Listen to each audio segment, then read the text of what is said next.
संस्कृत की यज धातु से बना है शब्द यज्ञ। कहा जाता है यज्ञ वर्षा लाता है, पर क्या यज्ञ करने से प्रदूषण नहीं फैलता? यज्ञ सूर्य की रोशनी में ही क्यों किया जाता है? और यज्ञ समाज के सभी लोग मिलकर क्यों करते हैं? यज्ञ के लिए हमारे शास्त्रों में क्या सिर्फ अग्नि के बारे में ही कहा गया है? योग्य वैदिक पद्धति से किए जाने वाले यज्ञ में कुछ खास प्रकार के औषधीय पेड़ पौधों की लकड़ी का ही उपयोग होता है।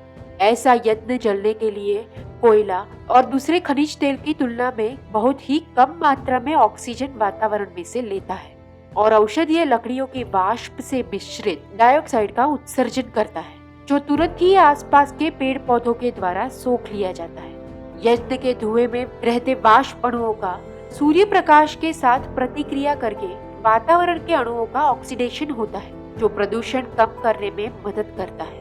इसीलिए यज्ञ सूर्य प्रकाश में ही किया जाता है, अंधकार में नहीं।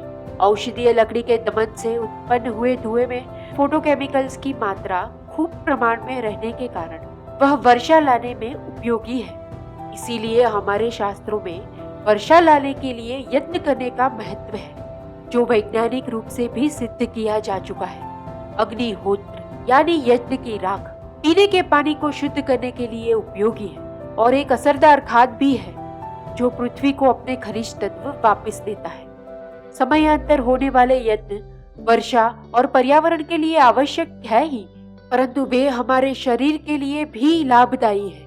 यज्ञ का धुआं नासिका के द्वारा शरीर में जाकर फेफड़े तथा दूसरे कई अवयवों के विकार उपचार में मदद करता है।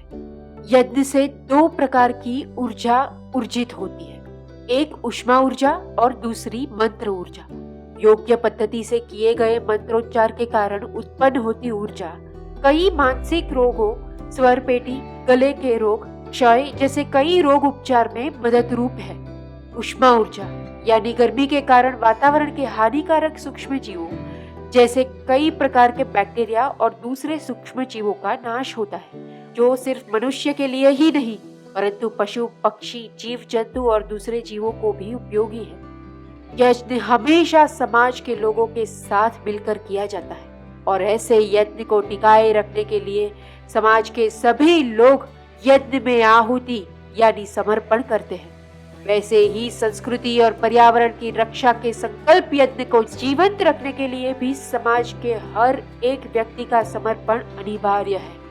यज्ञ के गुण जैसे तेज, प्रकाश, उष्मा फैलाकर वातावरण की अशुद्धियों का नाश करना, पानी के प्रहार के बाद भी बार बार ऊपर की तरफ उठना और दूसरों को प्रकाश देते देते ही स्वयं राख हो जाना, यह सब परोपकार तथा समाज सेवा की भावना को उत्कृष्ट रूप से दर्शाता है। राजाओं द्वारा किए जाने वाले राजसूय और अश्वमेध यज्ञ में भी स्वयं के आधिपत्य के पीछे समाज के सांस्कृतिक मूल्यों का रक्षण ही मुख्य उद्देश्य होता था।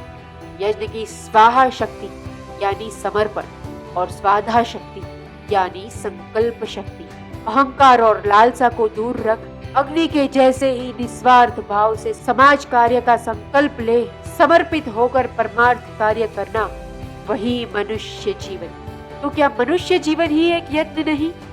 मनुष्य जीवन के यही मुख्य ध्येय को निरंतर स्मरण कराने के लिए हमारे ऋषियों ने दी हुई उत्तम व्यवस्था यानी यज्ञ। मनुष्य जीवन तो कई ऋणों से बंधा हुआ है, जिसमें 5 मुख्य ऋण है: ब्रह्म ऋण, पितृ ऋण, देव ऋण, भूत ऋण और मनुष्य ऋण। मनुष्य को उसके प्रायश्चित के लिए ऋषियों ने 5 महायज्ञ नित्यांतर करने के लिए कहा है, जिससे हम उनका स्मरण कर अपनी शक्ति तथा संपत्ति का सही दिशा में खर्च करें। ब्रह्म यज्ञ यानी ऋषि यज्ञ, ज्ञान यज्ञ, गुरु ऋषियों ने दिए हुए विचारों तथा मार्गदर्शन का चिंतन कर स्वयं के जीवन में उन मूल्यों का उतारना ही ब्रह्म यज्ञ, वही राष्ट्र निर्माण की नींव होती है। पितृयज्ञ, माता पिता तथा पूर्वजों के ऋण को याद कर उनके संस्कार और ध्येय को जीवित रखना यानी पितृयज्ञ। देव यज्ञ, खुद के अंदर के देव यानी सुवृत्ति और सकारात्मक विचारों को जागृत कर उनके प्रति समर्पित होना। भूत यज्ञ यानी पशु पक्षी और अन्य जीवों का हम पर अप्रत्यक्ष उपकार को स्मरण कर उनका पोषण तथा रक्षण करना और उनके प्रति दयापूर्वक का आचरण यानी भूत यत्न।